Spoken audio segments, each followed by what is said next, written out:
Our speaker this morning, as you have heard, is Carrie Eikler. Carrie is an ordained minister in the Church of the Brethren. She and her husband, Torrin, are members of the Goshen City Church of the Brethren. They live in Goshen with their 3 sons who range in age from 11 to 5. So Carrie knows a few things about messes.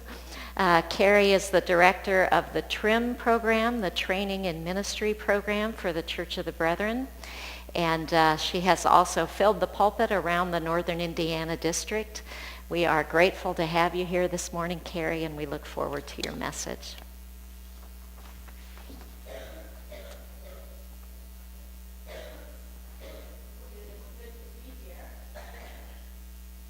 Especially good to see Mama Sue again. I'm lucky to be here on the day that she showed up. I also appreciated hearing the story that Lisa shared with the children. Obviously, we learn so much from stories. So before I get into our scripture study for today, I'm going to share with you a couple of stories. It was a rainy night in Cologne, Germany. The year was 1975 rather. The place, the Cologne Opera House.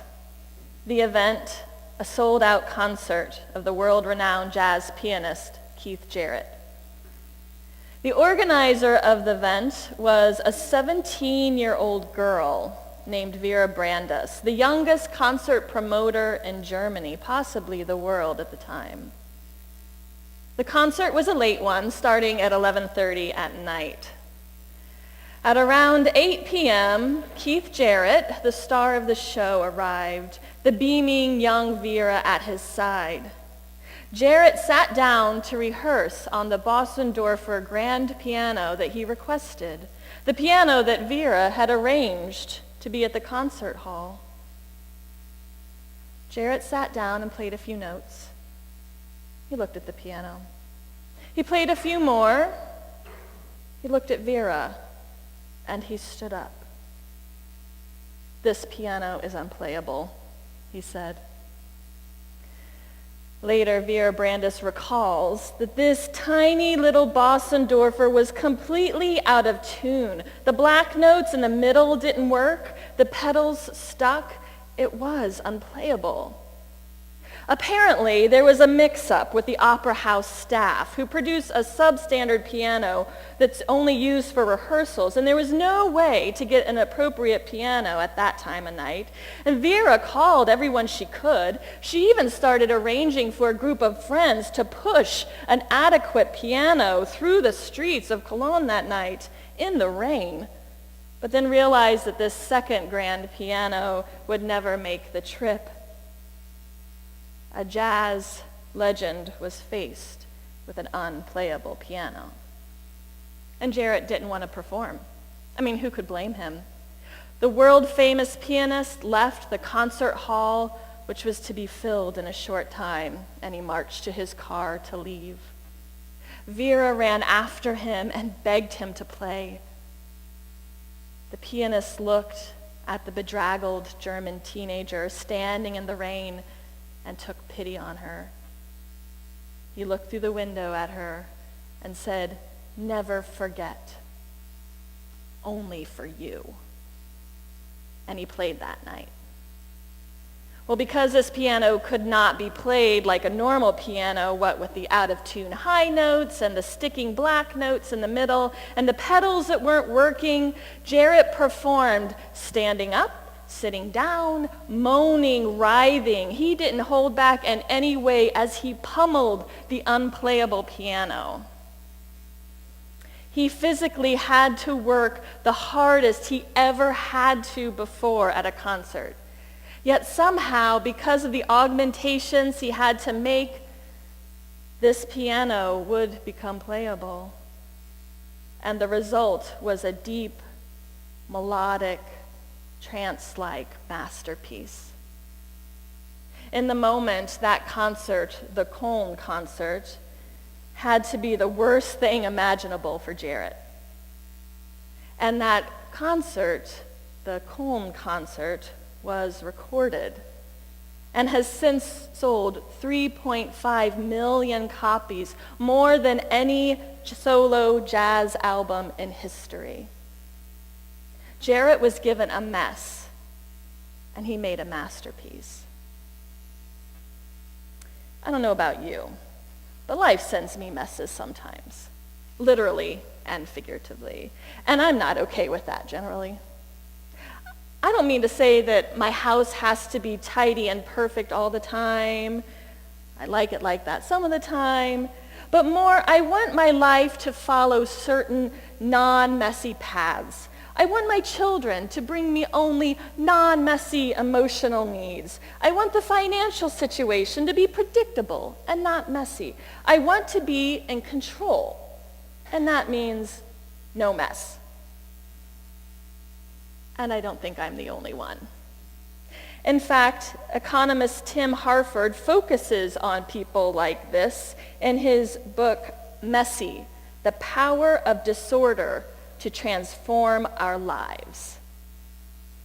Recognizing there are people like me in abundance, Harford uses research to explore how disorder, rather than order, is a bigger factor in bringing about creativity, innovation, and problem solving. He wonders, could it be that we might be better served by embracing a degree of messiness? Do we need to embrace a bit of the imperfect piano in our lives? It was a bright, hot summer day in Washington, D.C. The year was 1963. The place, the Lincoln Memorial and the National Mall. The event, a crowd of 250,000 at the March on Washington. The organizer, the Student Nonviolent Coordination Committee, among others. And here, Martin Luther King Jr. would give a speech. And of course, we all know that speech. It's the I Have a Dream speech. And some of you may have known that it wasn't originally going to be an I Have a Dream speech. King, who was noted for his powerful, passionate, poetic presentations, was actually giving a very dry, meticulous speech at the time. There was an immense amount of pressure on this speech, time pressure, political pressure, social pressure. This wasn't a speech he was going to wing. There was too much writing on it. At about minute 6 or 7 into the speech, he was realizing it was well-crafted, but somewhat lifeless. And he sees a line on the paper, and he knows it's just not going to work. The line that he ended up not saying was, "Now let us go back to our communities as members of the Society of Creative Dissatisfaction." That's beautiful, but kind of lacking soul. So he pauses and he says, off the cuff, something he wasn't going to do, but he's off the cuff, he says, "Go back. Go back to Alabama. Go back to South Carolina. Go back to Georgia. Go back to Louisiana. Go back to the slums and ghettos of our northern cities." And he pauses, likely wondering, what is he going to do now that he went off script? Has this piano just become unplayable? And the crowd behind him, they know that he's not on script, and they're looking at each other. And it is this point where you hear the encouraging voice of the gospel singer, Mahalia Jackson, cry out to him as a ringing voice of support. "Tell them about the dream, Martin. Tell them about the dream." Well, you know the rest. We have this historic I Have a Dream speech because Martin Luther King Jr. allowed life to get messy just for a moment. We have the dream because Martin had the mess. Because he had Mahalia's voice to tell him to let go of the plan, the order, the script. He opened himself up to give it heart.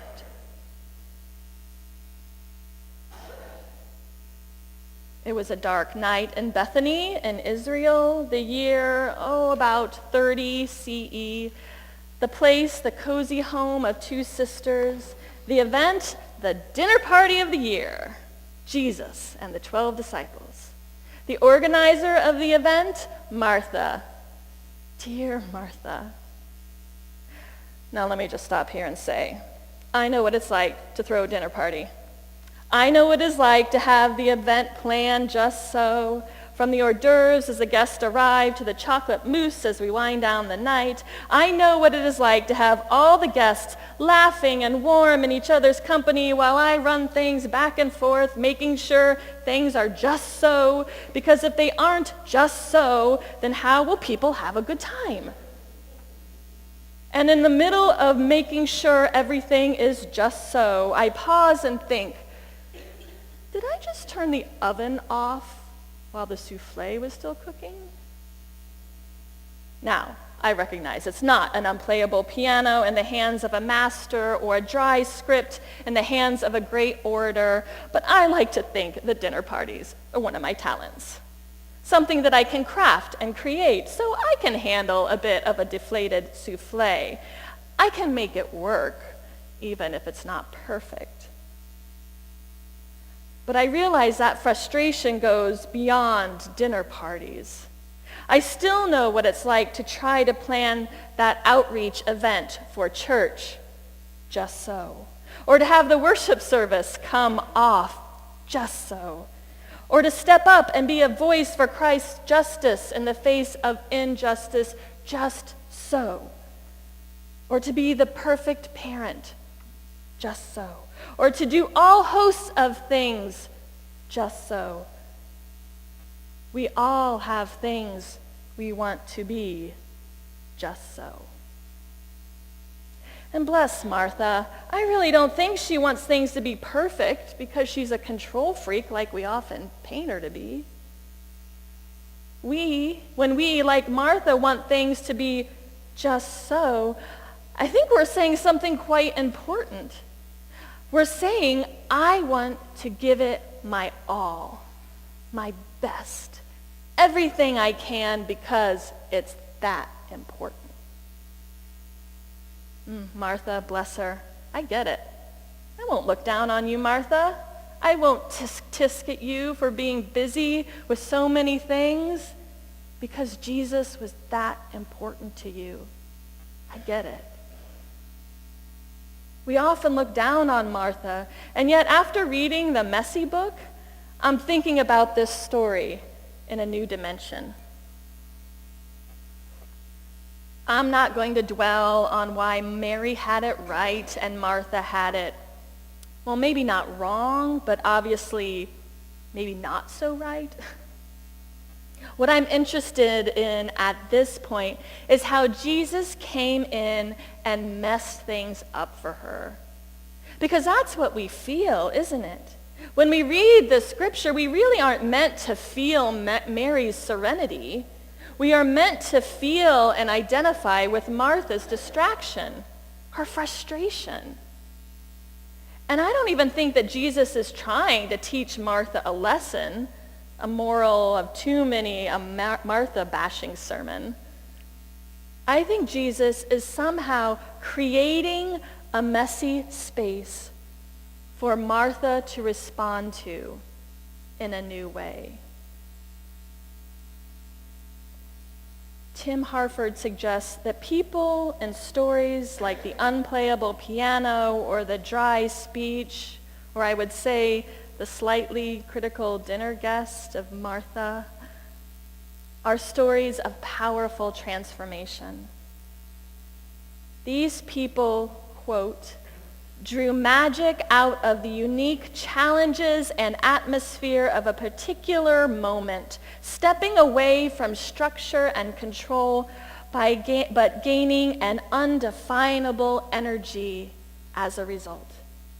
We've seen again and again, he says, that real creativity and excitement and humanity lie in the messy parts of life, not the tidy ones.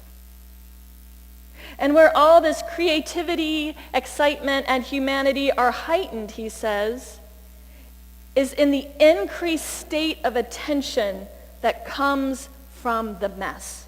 He likens it to how we're snapped to attention when we have a near accident in a car. Have you ever been in that situation? Something happens and boom, you are aware. The feeling isn't good. The possibility of the accident isn't good. The mess itself isn't necessarily good, but the attention it brings us to, that's good. That's where the benefit comes in. To me, this is how Christ works. Into this world, God has sent something crazy, a baby, into the life of a young woman and man who didn't expect it, among a people who struggled to comprehend it, into the kitchen of a woman who was busy making sure things were perfect for him. And he calls us not to perfection, but to attention. Not passivity or acquiescence or blind following. It's not always about being still or being active, about being Mary or being Martha. Rather, he calls us to attention. He calls us to be present and aware. And I believe that Martha has that within her, that attention, that presence. In fact, I think that is what Jesus is recalling for her. Not to dismiss Martha's activity and uphold Mary's passivity, but to remind her to be present, to be aware of what is around her, even for a short while. To be mindful and attentive to the holy presence. Jesus came in and messed things up for Martha. And he continues to come into our lives today, ready to mess things up and transform us. And thanks be to God that God is still willing to do that. How often might God be ready to step into the steaming car on a rainy night and drive away from this mess of creation, done with it? And here we come, scared, anxious, brimming with mistakes and apologies. And God always returns, peeking out of the window into our souls and says, for you. I will do it for you. And God makes a masterpiece out of a mess yet again.